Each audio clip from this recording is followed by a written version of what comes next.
సరిగ్గా ప్లానింగ్ చేయకపోవడమే అసలు నిజాలు దాచేయడానికి కారణమవుతుంది. ఇప్పుడు భారతదేశపు విజ్ఞానం అంటే మన శాస్త్రాలు, సనాతన ధర్మ శాస్త్రాలు ఏనాడో సైన్స్‌ని పసిగట్టి సైన్స్ ప్రకారమే జరిగినాయి. పౌర్ణమి ఎప్పుడొస్తుంది, అమావాస్య ఎప్పుడొస్తుంది అన్నది వందల ఏళ్ల క్రితమే రాశారు. ఇవాల్టికి కూడా అదే నడుస్తుంది.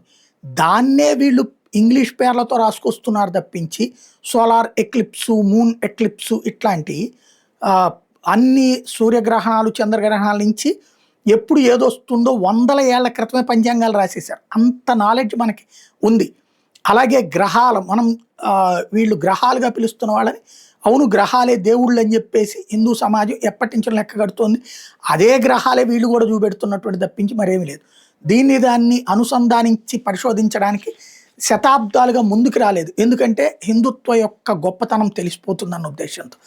ఇదే సందర్భంలో ఇప్పుడు తాజాగా ఒక కొత్త విషయం బయటపడింది. కింగ్ టూతన్ ఖమూన్ ఎవరైతే తమిళనాడు ప్రాంతానికి సంబంధించినటువంటి రాజు హయాంలో దొరికినటువంటి ఒక కత్తి ఇప్పుడు సైంటిస్టులు పరిశోధించి ఆశ్చర్యపోతున్నారు. అదేంటంటే భూమి మీద కనిపించే ఇనుమో, రాయో ఇట్లాంటి వాటితో తయారు చేయలేదు. అంతరిక్ష శిలల నుండి తయారు చేయబడింది. అంటే గతంలో కూడా అంతరిక్షం నుండి కొన్ని పడ్డటువంటివి ఉన్నాయి భూమి మీదకి, ఉల్కల్ లాంటి. అట్లాంటి వాటితో తయారు చేసిందా అన్నది ఇప్పుడు సందేహం.